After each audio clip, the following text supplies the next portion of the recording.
আমার প্রিয় সন্তান, আজ তুমি কেমন আছো? মহাদেবের আশীর্বাদে আমি তোমাকে যে বার্তাটি পাঠাচ্ছি তা তোমার জীবনে আশ্চর্যজনক অলৌকিক ঘটনা বয়ে আনতে চলেছে। দেবতাদের দেবতা, তিন চোখের দেবতা মহাদেব আজ তোমার সমস্ত ইচ্ছা পূরণ করতে প্রস্তুত। এটি এমন একটি সুযোগ যা হাতছাড়া করা উচিত নয়। তাই প্রথমে একটি লাইক দিন এবং হর হর মহাদেব লিখুন। মহাদেব বলেন যে, আমার প্রিয় সন্তান, যদি তুমি আমার প্রতি সত্যিকারের বিশ্বাস রাখো এবং সত্যিকারের হৃদয়ে আমার নাম উচ্চারণ করো, তাহলে জেনে রাখো যে আমি তোমার জীবনের প্রতিটি অসুবিধাকে পরাজিত করব। এটি মহাদেবের প্রতিশ্রুতি এবং যে এই প্রতিশ্রুতিতে বিশ্বাস করে তার প্রতিটি ইচ্ছা পূর্ণ হয়।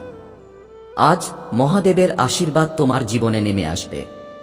আমার প্রিয় সন্তান, যদি তোমার সময় থাকে তাহলে সকালে ঘুম থেকে ওঠার সাথে সাথে 108 বার ওম নমঃ শিবায় জপ করো।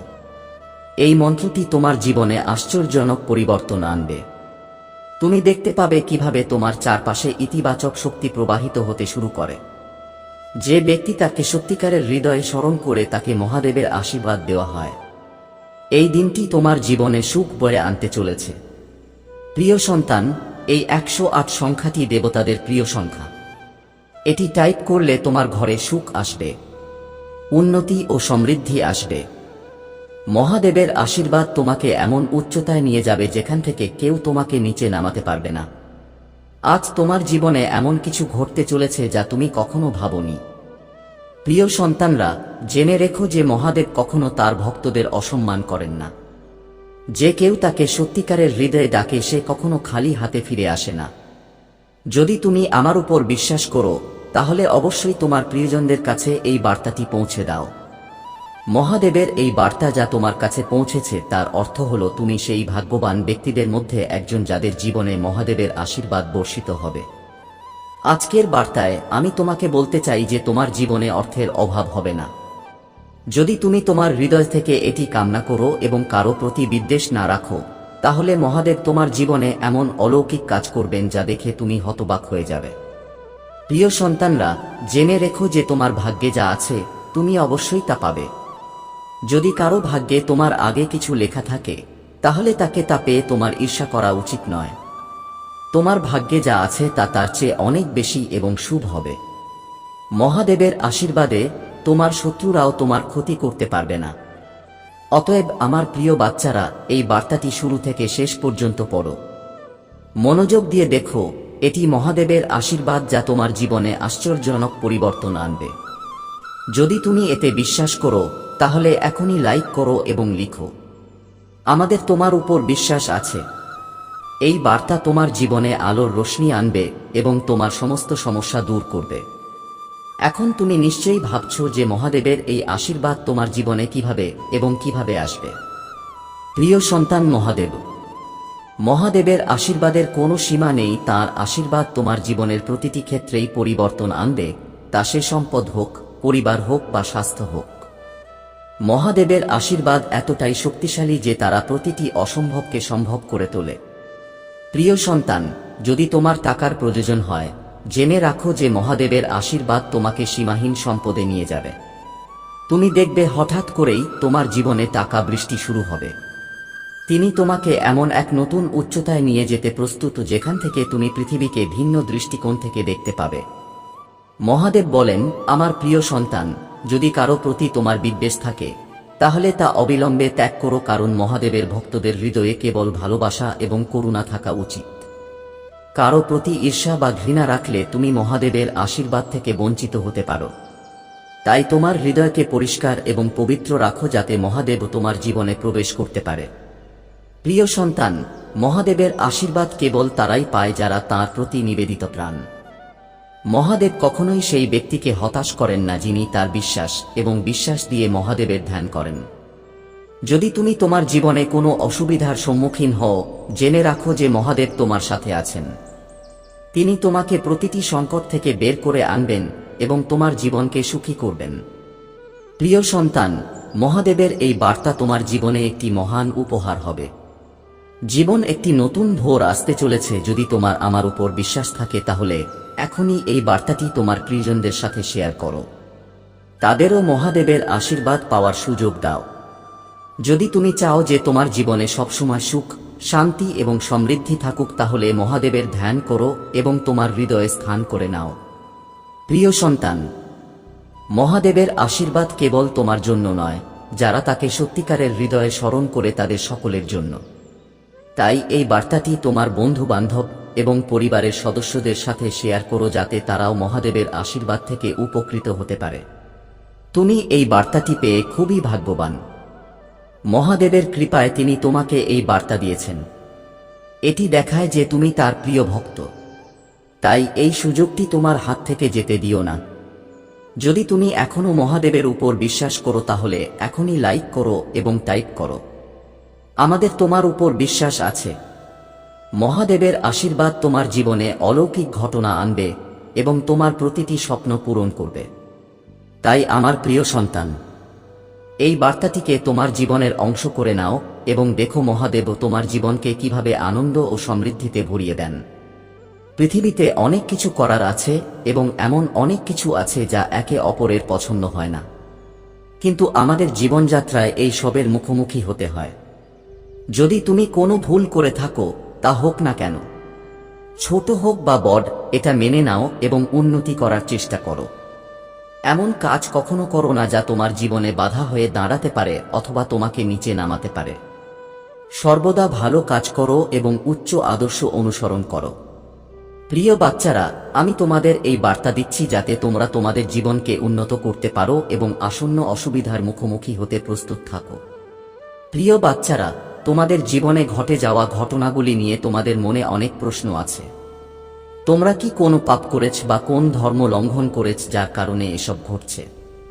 তোমাদের মনে এই প্রশ্ন আসা স্বাভাবিক, কিন্তু এটাও সম্ভব যে গ্রহদোষের প্রভাব অথবা তোমাদের জীবনে কোন নেতিবাচক শক্তি থাকতে পারে। তোমরা যা চাও তা পূরণ হয় না, আর তোমরা যা চাও না তা ঘটে। এটা তোমাদের জন্য উদ্বেগের বিষয়। তোমরা ভজন গাও এবং ভগবানের উপাসনা করো, তবুও তোমাদের সাথে কেন এমন হচ্ছে? তোমরা চিন্তিত থাকো যে কখন তোমাদের জীবনের উন্নতি হবে এবং কখন তোমরা সঠিক পথে এগিয়ে যাবে। জীবনে এগিয়ে যাওয়ার লক্ষ্য স্পষ্ট হওয়া উচিত। পরিস্থিতি যাই হোক না কেন, তোমাদের লক্ষ্য থেকে কখনোই পিছিয়ে আসা উচিত নয়। তোমাদের লক্ষ্য বুঝে ধৈর্য ধরে এগিয়ে যাওয়া উচিত। সময়ের সাথে সাথে আপনার সাথে যা কিছু ঘটছে তা ধীরে ধীরে আপনার পক্ষে আসবে, তবে এর জন্য আপনাকে ধৈর্যশীল, সাহসী এবং সৎ হতে হবে। যদি আপনি মহাদেব এবং মাতা পার্বতীর বিশেষ আশীর্বাদ পেতে চান, তাহলে মনে মনে প্রতিজ্ঞা করুন যে আপনি তাদের ভক্তির প্রতি বিশ্বস্ত থাকবেন এবং আপনার সমস্যার সমাধান খুঁজে পাবেন। আপনার ইচ্ছা পূরণ হবে এবং তোমার ইচ্ছা পূরণ হবেই। ঈশ্বর তোমাকে সর্বদা রক্ষা করেছেন। তুমি যতই সমস্যার সম্মুখীন হও না কেন, এখন তুমি যে সমস্যার সম্মুখীন হচ্ছ না কেন, ঈশ্বরের নির্দেশনায় তা কাটিয়ে ওঠা সম্ভব। কেবল তোমার ধৈর্য এবং প্রচেষ্টাই তোমার জীবনে ইতিবাচক পরিবর্তন আনতে পারে। আজ রাত তোমার জীবনের এক মোড় হতে পারে। তোমাকে তোমার কাজকে সঠিক পথে নিয়ে যাওয়ার চেষ্টা করতে হবে এবং সমস্ত সীমা অতিক্রম করে এগিয়ে যেতে হবে। আমি তোমাকে এমন একটি গল্প বলতে চাই যা শোনার পর তুমি অবাক হয়ে যাবে। এই গল্প তোমার জীবনে আসা সমস্ত সমস্যার সমাধান করতে পারে। মনোযোগ দিয়ে শুনো এবং বুঝো। একসময় একজন ব্যক্তি ছিলেন যিনি জীবনে অনেক সংগ্রাম করছিলেন। তিনিও তোমার মতো নিজের কাজে মগ্ন ছিলেন এবং তার পরিবারের জন্য সময় বের করতে পারতেন না। একদিন তার দেখা একজন সাধুর সাথে হয়েছিল, যিনি তাকে ব্যাখ্যা করেছিলেন যে জীবনে ভারসাম্য বজায় রাখা খুবই গুরুত্বপূর্ণ। সাধক তাকে আরও বলেছিলেন যে ধৈর্য এবং সাহস দিয়েই জীবনের অসুবিধাগুলি সমাধান করা সম্ভব। ব্যক্তিটি সাধুর কথা মনোযোগ সহকারে শুনেছিলেন এবং তার জীবনে পরিবর্তন আনার চেষ্টা করেছিলেন। তিনি তার পরিবারের জন্য সময় বের করেছিলেন, তার কাজের ভারসাম্য বজায় রেখেছিলেন এবং ধৈর্য ধরে তার লক্ষ্যের দিকে এগিয়ে গিয়েছিলেন।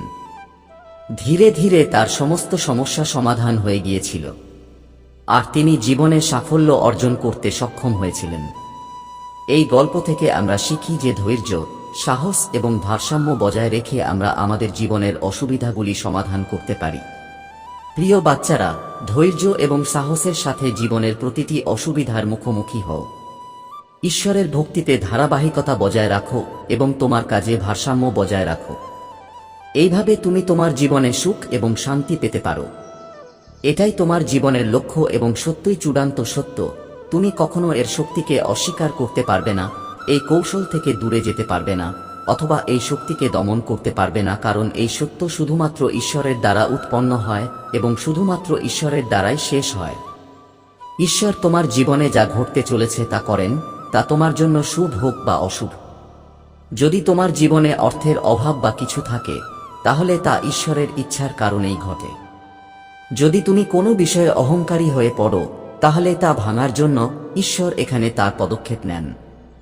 তিনি তোমাকে কোন না কোনোভাবে কষ্ট দেবেন এবং কোন না কোনোভাবে তোমাকে কষ্ট দেবেন, যাতে ভবিষ্যতে তুমি এমন কোন কাজ না করো এবং মনে মনে কখনো ভাবো না যে আমি এটা করেছি। এটা আমার সর্বোচ্চ ভাগের একটা অংশ এবং একমাত্র আমিই এটা করতে পারি। আমার কাছে এই সব আছে। আমি এইসব জিনিসের মালিক এবং আমি আমার মালিকানাকে প্রভুত্বে রূপান্তরিত করেছি। এখন আমি ভবিষ্যতেও একইভাবে কাজ করব। আমি একইভাবে মানুষকে কষ্ট দেব। যে ব্যক্তি এইভাবে চিন্তা করে, তার অহংকার কখনো শেষ হয় না। একদিন না একদিন তা ভেঙে যায়। প্রভু কিছু মানুষের অহংকার ভেঙে দেন। তারা ভাবতে থাকে এবং তাদের কাজে সমস্যা দেখা দেয় এবং এমন সমস্যা দেখা দেয় যে তারা তাদের জীবন থেকে কখনো দূরে যায় না। তারা কাঁদতে থাকে এবং চিৎকার করতে থাকে, কিন্তু প্রভু ছাড়া কেউ তাদের কথা শোনে না। তাই আমার প্রিয় বাচ্চারা, আজ যদি আমি তোমাদের কিছু বলি, তাহলে খুব মনোযোগ দিয়ে শোনো। যদি তোমরা এই গল্পটি সম্পূর্ণরূপে বোঝার চেষ্টা করো, তাহলেই কেবল তোমরা তোমাদের জীবনকে সফল করতে পারবে এবং তোমাদের জীবনে ভালো কাজের প্রতি আকৃষ্ট হবে। তোমরা তোমাদের জীবনে ভালো ব্যবসা এবং ভালো চাহিদা আনতে সক্ষম হবে। তোমাদের জীবনকে এগিয়ে নিয়ে যাওয়াই আমার একমাত্র লক্ষ্য। তাই এভাবে এগিয়ে চল এবং এই বার্তাটি ছড়িয়ে দাও। এটি সম্পূর্ণরূপে শুনুন, কারণ এর প্রতিটি শব্দ আপনার জীবনের সত্য প্রকাশ করে, আপনার জীবনের অসাধারণ এবং চমৎকার ঘটনাগুলি আপনার সামনে নিয়ে আসে। জীবনের সবচেয়ে মূল্যবান সারাংশ আপনার সামনে উপস্থাপন করা হচ্ছে। আপনি যা কিছু কষ্ট পেয়েছেন, যে কোনো ঘটনা ঘটেছে, খারাপ লোকেরা আপনার সাথে যা কিছু করেছে, তারা যা কিছু ভালো করেছে, এই সব কিছুই আপনার সামনে আনা হবে এবং আপনাকে বলা হবে যে আপনার সাথে এমন কিছু ঘটেছে। কেন এমনটা হলো? তুমি যে কোনো কিছু অর্জনের জন্য কিছু করেছ। তুমি নিজেকে অনেক পরিশ্রম করতে বাধ্য করেছ, অনেক কাজে নিজেকে এগিয়ে নিয়ে গেছ, তবুও মানুষ তোমার পা ধরে টেনে নিচ্ছে। তুমি তোমার আগে যেতে চাও, তোমাকে পিছনে ঠেলে। কিন্তু এটা কি? তারা মনে করে যে তারা এগিয়ে যেতে পারবে। তারা কি তোমার থেকে আলাদা থাকতে পারবে? তারা কি তোমার থেকে আলাদা করে তাদের নিজস্ব পরিচয় তৈরি করতে পারবে? না, কারণ তোমার সাথে যোগ দিয়ে তারা যে পরিচয় তৈরি করেছে তা সবচেয়ে গুরুত্বপূর্ণ। এটি সবার জন্য সর্বোত্তম। তাদের জন্য এটা করা ঠিক। যদি তারা এই ধরনের কাজ না করে, তাহলে তাদের জীবন শেষ হয়ে যাবে, কারণ তাদের অস্তিত্ব তোমার চেয়ে বেশি হতে পারে না। তারা তোমার সাথে যোগ দিয়ে এই কাজ শুরু করেছে এবং সেই একই লোকেরা তোমার সাথে এমন আচরণ করছে। তারা তোমার পিছনে ষড়যন্ত্র করছে, তোমার জীবন শেষ করার জন্য, তোমাকে ধ্বংস করার জন্য। যখন তুমি রাত 12টায় ঘুমাবে, তখন তারা তোমার সাথে এমন কিছু করবে যে তোমার জীবন শেষ করার চিন্তা তাদের মনে আসবে। যারা এখনই ভাবছে তাদের উদ্দেশ্য কি পূরণ হবে, তাদের ইচ্ছা কি পূরণ হবে, আমার মনে হয় না কে এটা করতে পারবে, কারণ তোমার ভগবান মহাদেব, হ্যাঁ, মা পার্বতী তোমাকে রক্ষা করার জন্য তোমার পাশে দাঁড়িয়ে আছেন। তাকে ছাড়া তোমার জীবন রক্ষা করা যাবে না। পরিস্থিতি যাই হোক না কেন, যত বড় ঝড়ই আসুক না কেন, কেউ তোমাকে রক্ষা করতে পারবে না। যদি এমনটা ঘটে, তাহলে এটা হবে ভগবানের অপমান। অতএব ভগবান তোমার জন্য সম্পূর্ণরূপে কাজ করবেন। তিনি তোমার পাশে দাঁড়াবেন। যে পরিস্থিতি আসুক না কেন, তুমি সেই পরিস্থিতির মুখোমুখি হয়ে বেরিয়ে আসবে এবং তোমার জীবনের সমস্ত সমস্যা দূর করে দেবে। তুমি তোমাকে সুখী জীবনের শেষ আশা দেবে। তুমি তোমাকে সুখী জীবনের দিকে অনুপ্রাণিত করবে। তোমার সুখী জীবন ভালোভাবে কাটানো উচিত এবং খুব গর্বিত বোধ করা উচিত এবং নিজেকে খুব ভাগ্যবান মনে করা উচিত। আমার প্রিয় সন্তান, এখন আমি গল্পটি শুরু করতে যাচ্ছি। এটি একটি খুব ভালো এবং খুব জনপ্রিয় গল্প। এটি অনেক আগের কথা। কিছু আরসিগণ শুক্লির কাছ থেকে জিজ্ঞাসা করছেন যে, হে ভগবান, এই কলিযুগে তুমি দেশকে পূজার যোগ সম্পর্কে বলেছিলে, সুতজি বলেছিলেন যে যজ্ঞ ইত্যাদি আচার অনুষ্ঠানে একটি পবিত্র গ্রহ সমান ফল দেয়। এটি গোষ্ঠ গ্রামের বাঁধের 10 গুণ ফল দেয়। এটি গোষ্ঠ গ্রামের বাঁধের 10 গুণ ফল দেয়। এটি পিপল গাছের 10 গুণ ফল দেয়। এই পিপল গাছের মূল হল নদীর মন্দির। তীর্থস্থান নদী তীর। গঙ্গা শব্দটি গঙ্গা, গোদাবরী, কাবেরী, সমর্পণ সিন্ধু, সরুরেভা এই 7টি নদীর তীরকে সপ্তগঙ্গা বলা হয়। এটি সমুদ্র তীরে পূজা করলে 10 গুণ ফল দেয় এবং পাহাড়ের চূড়ায় পূজা করলে 10 গুণ ফল দেয়। আর সবচেয়ে বেশি ফল হল মন্দিরে গিয়ে সত্যযুগে যজ্ঞ ও দান করলে পূর্ণ ফল পাওয়া যায়। প্রীতম ইতিহাস, দাপর ইত্যাদিতে কলিযুগের দেব 5 গুণেরও বেশি জয় করলে এর চেয়েও কম ফল পাওয়া যায়। কিন্তু পবিত্র হৃদয়ে করা কন্যা পূজা সমান ফল দেয়, কিন্তু রবি সংক্রান্তির দিনে এটি 10 গুণ বেশি ফল দেয়। শিবের মাটির মূর্তি পূজার পদ্ধতি উল্লেখ করা বিশেষ গুরুত্ব বহন করে। মাটির মূর্তি পূজা করার সময় কিছু গুরুত্বপূর্ণ বিষয় মনে রাখা উচিত। মাটি নদী, পুকুর, কূপ বা যে কোনো জলের উৎসের তীর থেকে বিশুদ্ধ মাটি সংগ্রহ করুন। সুগন্ধি পদার্থের সাথে মিশিয়ে মাটি পরিষ্কার করুন। দুধ মিশিয়ে একটি মূর্তি তৈরি করুন এবং আপনার হাতে একটি সুন্দর মূর্তি তৈরি করুন। মণ্ডপ, একটি ভালো মণ্ডপে বসে মূর্তি স্থাপন করুন। পূজার প্রাথমিক পদ্ধতি গণেশের পূজা দিয়ে শুরু করা উচিত, কারণ প্রতিটি শুভ কাজে প্রথমে গণেশের পূজা করা হয়। সূর্য পূজা, ভগবান গণেশ এই পূজার পর সূর্য দেবতা শিব পূজা, পরিশেষে ভগবান শিবের মাটির মূর্তি পূজা করুন। মাটির পূজার সময় নিম্নলিখিত উপকরণ ব্যবহার করা হয়: ধূপ, প্রদীপ, নৈবেদ্য, ভোগ, অক্ষত, ভাত, ফুল, জলপাই, পাতা, সুপারি, পঞ্চামৃত, দুধ, দই, ঘি, মধু, চিনি মিশ্রণ। পূজা পদ্ধতি: প্রয়োজনীয় উপকরণ সংগ্রহ করুন। গণেশ পূজা আগে থেকেই পূজার জন্য প্রয়োজনীয় সকল উপকরণ সংগ্রহ করুন। প্রথমে ভগবান গণেশের পূজা করুন এবং তাঁর আশীর্বাদ প্রার্থনা করুন। সূর্য পূজা, এই পূজার পর সূর্য দেবতা ভগবান শিবের মাটির মূর্তির পূজা করুন। মাটির তৈরি শিব মূর্তিটি যথাযথভাবে পূজা করুন। প্রার্থনা: ভগবান শিবের কাছে আপনার ইচ্ছা পূরণের জন্য প্রার্থনা করুন। অর্ঘ্য, পরিশেষে ভগবান শিবের কাছে অর্ঘ্য নিবেদন করুন। এইভাবে মাটির পূজা করার সময় এই পূজার মাধ্যমে পবিত্রতা এবং ভক্তি মনে রাখা উচিত। সকল ইচ্ছা পূরণ হয় এবং মানুষ সাফল্য লাভ করে। অধ্যায়টি পাঠ ও শ্রবণ করলে ধর্মজ্ঞান উৎপন্ন হয় এবং জ্ঞানের সাফল্য লাভ হয়। এই অধ্যায়ে বর্ণিত পদ্ধতিতে পূজা করলে সকল প্রকার ফল লাভ হয় এবং মানুষ শুভ জন্ম লাভ করে। অতএব পৃথিবী পূজার এই পদ্ধতি অনুসরণ করে আপনিও আপনার জীবনকে সুখী ও সফল করতে পারেন। আপনি বিভিন্ন দেবতার পূজা পদ্ধতি, শিবলিঙ্গ পূজা এবং অন্যান্য ধর্মীয় আচার অনুষ্ঠানের গুরুত্ব সম্পর্কে অত্যন্ত বিস্তারিত এবং গুরুত্বপূর্ণ তথ্য দিয়েছেন। এই তথ্য কেবল আধ্যাত্মিক দৃষ্টিকোণ থেকে গুরুত্বপূর্ণ নয়, বরং জীবনে ভারসাম্য, শান্তি এবং সিদ্ধি অর্জনেও সহায়ক। এখানে আমি সংক্ষেপে মূল বিষয়গুলি উল্লেখ করছি। ষোড়শোপচার পূজা: বিষ্ণু, পার্বতী, শিবজির মূর্তি এবং ষোড়শোপচার 16 ধরনের পূজা বিশেষ ফল দেয়। শিবলিঙ্গের গুরুত্ব: 12 আঙুল প্রশস্ত এবং 25 আঙুল লম্বা শিবলিঙ্গকে আদর্শ বলে মনে করা হয়। পূজা ও অভিষেকের মাধ্যমে আত্মশুদ্ধি ও পুণ্য লাভ হয়। প্রদীপের মাধ্যমে জ্ঞান লাভ হয় এবং তাম্বুলের মাধ্যমে ভোগ লাভ হয়। দান ও পুণ্য: গায়ত্রী মন্ত্র জপকারী ব্রাহ্মণকে দান করলে বিশেষ পুণ্য লাভ হয়। দেবতাদের সন্তুষ্ট করার জন্য অন্ন ও ভোগ নিবেদন করা উচিত।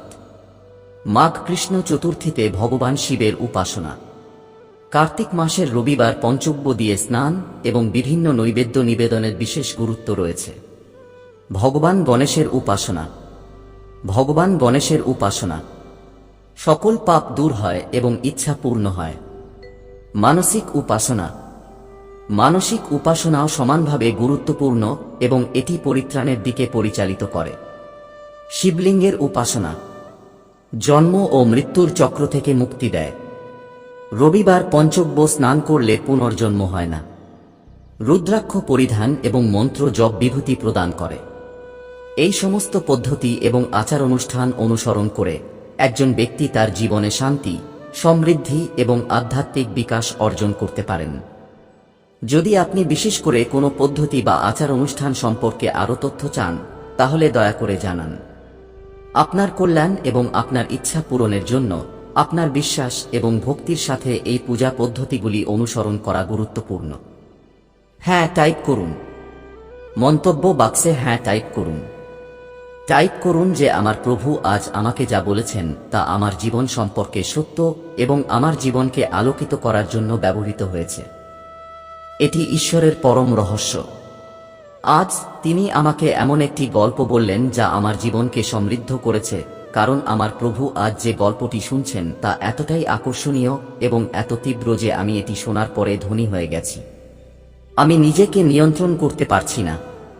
আমি এইভাবে ঈশ্বরের আশ্রয়ে আসতে চাই এবং ঈশ্বরকে অনেক ধন্যবাদ জানাতে চাই, কারণ তিনি আজ আমার জীবন সম্পর্কে যেভাবে বলেছেন এবং গল্পের মাধ্যমে আমাকে বোঝানোর চেষ্টা করেছেন তা খুবই সত্য। আজ তিনি আমার সামনে এমন একটি সত্য উপস্থাপন করেছেন যা জানার পরে আমি খুব খুশি হয়েছি। আমি খুব খুশি হয়েছি। এখন আমার আর কিছু করার ইচ্ছা নেই। আমার ঈশ্বরের ভক্তি করার ইচ্ছা হচ্ছে। আমি বলি যে আমার ঈশ্বরের ভক্তিতে হারিয়ে যাওয়া উচিত এবং ঈশ্বরের কাছে আমার জীবন উৎসর্গ করা উচিত এবং ঈশ্বর আমার জীবনকে এগিয়ে নিয়ে যাবেন এবং আমাকে কামনার চাদরে ঢেকে দেবেন। ঈশ্বর আমার জীবনের সম্পূর্ণ দায়িত্ব নেবেন। মৃত্যু, আমার জীবনের উত্থান পতন সবকিছু ঈশ্বরের হাতে থাকবে। ঈশ্বর যদি চান, আপনি আমাকে এই যোনি থেকে মুক্ত করবেন এবং আমাকে আপনার আবাসে স্থান দেবেন। তোমার আশ্রমে আমাকে স্থান দিয়ে তুমি আমাকে আশীর্বাদ করবে এবং আমি আমার জীবন থেকে মুক্তি পাব। আমি তোমাকে ভাগ্যবান মনে করি, কারণ আজ আমার প্রভু আমার কাছে এসেছেন এবং আমাকে এমন একটি বক্তৃতা দিচ্ছেন। তিনি এমন কিছু বলছেন, আমার খুব ভালো লাগছে। আমি এখনই এই সব কথা কাউকে বলতে পারছি না, কারণ এই সব কথা সবাইকে বলার মতো নয়। আজ আমার প্রভু আমাকে বলছেন, এটা সম্ভব যে তিনি আগামীকাল নাও বলতে পারেন এবং যদি আমি তাকে বলি তাহলে ঈশ্বর রাগ করবেন, তাই আমি এই কথাগুলো কাউকে বলবো না। আজ আমার প্রভু যে সত্য আমার সামনে এনেছেন, আমি এটিকে শক্তি হিসেবে কল্পনা করি এবং নিজেকে একজন ভাগ্যবান ব্যক্তি মনে করি। আমি প্রভুকে সম্মান করি এবং আজ আমি যে গল্পটি শুনছি তা আমি অন্যদেরও বলবো এবং যে গোপন কথাগুলি আমি কাউকে বলবো না, তবে এই গল্পটি আমি এটি সম্পূর্ণরূপে সকলকে বলবো, কারণ এটি শুনলে সমাজ উপকৃত হবে, সমগ্র বিশ্ব এর যোগ্য হয়ে উঠবে এবং এইভাবে তার জীবনযাপন করবে। কখনো কোনো পাপ, অধর্ম বা অন্যায় করবে না, কারণ এই সমস্ত নৃশংসতা কেবল এটি না শোনার কারণেই ঘটছে। যদি মানুষ এই সমস্ত গল্প শুনতে থাকে, তবে এই সমস্ত জিনিস তাদের জীবনে বেরিয়ে আসবে, যা তাদের ভিতরের জিনিসপত্র, যা তাদের ভিতরের শাসক ঘটনা, যা সৃজনশীল একক। তারা সবাই চলে যাবে, কারণ এইসব তাদের বিরুদ্ধে, যারা একে অপরকে বোঝে না এবং একে অপরকে সংজ্ঞায়িত করে, একে অপরকে বাস্তবায়ন করে, একে অপরকে কষ্ট দেয়। এইসব তাদের ভুল। এই চেতনা তাদের জন্য ভালো নয়, কারণ এটি তাদের মহান ভাগ্য যে আজ তারা ভগবানের দর্শন পাচ্ছে। ভগবানের দর্শনই সর্বোচ্চ। ভগবানের ইচ্ছা ছাড়া কিছুই ঘটে না। এই ব্রহ্মাণ্ডে ভগবান ছাড়া কিছুই নেই। যখন কিছুই থাকবে না, তখন আমাদের ভগবান মহাদেবজি এই ব্রহ্মাণ্ডকে রক্ষা করবেন। তিনি জগতের রক্ষক, স্রষ্টা এবং মিলনের রক্ষক। আমার ভগবান মহাদেবজি সর্বজ্ঞ, সর্বশ্রেষ্ঠ এবং সর্বাধিক জ্ঞানী। তার তুলনা কেউ করতে পারে না, কারণ তিনি হলেন দেবতাদের দেবতা, মহাদেব, যার তুলনা কোনো দেশের সাথেই করা যায় না। এখন গল্পটি আরও একটু উপভোগ করো, কারণ আমি তোমাকে এটি বিস্তারিতভাবে ব্যাখ্যা করছি। আমার প্রিয় সন্তান, এটা ছেড়ে যেও না। এখনো অনেক কিছু বলার আছে। এরপরে শ্রুতিজি তাকে বললেন, আরশি প্রণব, ষাটলিঙ্গের গুরুত্ব কি এবং ভগবান শিবের ভক্তি ও উপাসনার নিয়ম কি, আমাদেরও তা বলা উচিত। সূত্রজি বললেন, গ্রহণ করো। এখানে তোমরা খুব ভালো প্রশ্ন করেছ। এর উত্তর শ্রী মহাদেবজি জানেন, অন্যরা নন। তবুও ভগবান শিবের কৃপায় আমি বলি, ভগবান শিব আমাদের এবং তোমাদের রক্ষা করুন। তিনি প্রকৃতি থেকে জন্মগ্রহণ করেছিলেন, কিন্তু পৃথিবী হল নবত্বের রূপ। এই কারণেই পণ্ডিত একে প্রণব বলেন, প্রণব নন, প্রপঞ্চন, এবং তিনি মানে তুমি, কোন প্রপঞ্চন নেই। প্রণব শব্দের এটি একটি অর্থ যে তার চুল মুচড়ে দেয় এবং সেই কারণেই তাকে প্রণব বলা হয়। এই প্রণব সর্বদা নতুন, কারণ মায়া থেকে মুক্ত থাকে এবং সেই কারণেই পণ্ডিতরা তাকে প্রণব বলে। এটিকে প্রণব বলা হয়। এখানে প্রণব গির্জায় এর দুটি প্রকার রয়েছে। একজন নির্জনে এর আনন্দ পায় এবং যে ৩৬ কোটি বার এটি গ্রহণ করে সে যোগী হয়। এটি উপকার, মক্কর, বিন্দু এবং নাথ এবং এর সাথে কাল কাল অর্থাৎ কুমার শব্দ থাকে। প্রণব যোগীদের হৃদয়ে বাস করে। এটি শিবশক্তির ঐক্য এবং প্রত্নতাত্ত্বিক রূপ এবং সমস্ত পাপ ধ্বংস করার শক্তি। যারা পৃথিবীতে থাকতে চায় তাদের হাসি প্রণব জপ করলে সমস্ত পাপ আপনা আপনি চলে যায়। এবং যারা অবসর নিতে চায় তাদের দুটি তিজ আচার করা উচিত। বেদের নিয়ম এবং উভয় সময়ের সন্ধ্যা বন্ধনে প্রথমে ওঙ্কার ব্যবহার করা উচিত। ৯ কোটি প্রণব জপ করলে মানুষ পবিত্র হয়, তারপর ৯,০০০ বার পৃথিবী জপ করলে, তারপর একই সংখ্যক ৯,০০০ বার বাজু জপ করলে এবং ব্রাহ্মণোদরীর সহস্র মন্ত্র জপ করলে গান্ধারীর যা হয়, জপ করলে জ্ঞানালোকিত শুদ্ধ যোগ লাভ হয় এবং তারপর ১০৫ কোটি প্রাণের কর্তা জিতেন্দ্রে পরিণত হয়। যে জপ করে সে পঞ্চায়েতের বাইরে শিবলোক লাভ করে, যেখানে একটি রাজকীয় মণ্ডপ, সেরা নদীর স্থান এবং অনুরূপ ষাঁড়ের দর্শন রয়েছে। নদীর স্থানের বাইরে কেউ শিবের মহিমা জানে না। সে আনন্দের কণ্ঠে বাইরে থেকে পঞ্চাক্ষর মন্ত্রের পূজা করে। মহাত্মাদের কথা হল, শিবের কৃপা ছাড়া শিবলোকের জ্ঞান লাভ করা যায় না। যে ব্যক্তি ব্রাহ্মণ ও গুরুর কাছ থেকে এটি লাভ করে এবং ৫,০০০ বার শিব পঞ্চাক্ষরী জপ করে, তার বয়স বৃদ্ধি পায়। সে স্ত্রী নারীদের থেকে মুক্তি পায়, ক্ষত্রিয় থেকে মুক্তি পায়, ব্রাহ্মণ হয় এবং তাদের থেকে মুক্তি পায়। সে সত্য থেকে মুক্তি পেয়ে ক্ষত্রিয় হয়ে ওঠে এবং তাকে ব্রাহ্মণ বলা হয়। আর যদি কেউ ২৫,০০০ বার সূত্র জপ করে, তাহলে সে ব্রাহ্মণের মতো পবিত্র হয়ে ওঠে, কারণ এই মন্ত্রটি শিবের রূপ এবং যে এটি গ্রহণ করে সে সেই রূপে পরিণত হয়। এটাই শিবভক্তির মাহাত্ম্য। পূর্বক্ষেত্র মন্ত্র যত কম জপ করা হয়, সেই ব্যক্তির সংযুক্তা তত বেশি হয়। এতে কোনো সন্দেহ নেই। শিবভক্ত প্রিয়া দেবী লিঙ্গের রূপে পরিণত হন এবং তিনি যত বেশি মন্ত্র জপ করেন, তার শরীরে শক্তি তত বেশি হয়। ভগবতীর পর্যালোচনা প্রাপ্ত হয়। শিবের উপাসনা করলে পণ্ডিত আনন্দ লাভ করেন। শিবলিঙ্গের উপাসনা হল শিবশক্তির উপাসনা এবং যে ভক্ত ভক্তি সহকারে ১০৪টি খাবার খায়, সে শিব হয়ে শিবকে লাভ করে। এই অধ্যায়টিকে বেদ হিসেবে বিবেচনা করা হয়। যে ব্যক্তি এই অধ্যায়টি পাঠ করে সে শিবের আশ্চর্য আশীর্বাদ পায় এবং সে সিদ্ধি লাভ করে।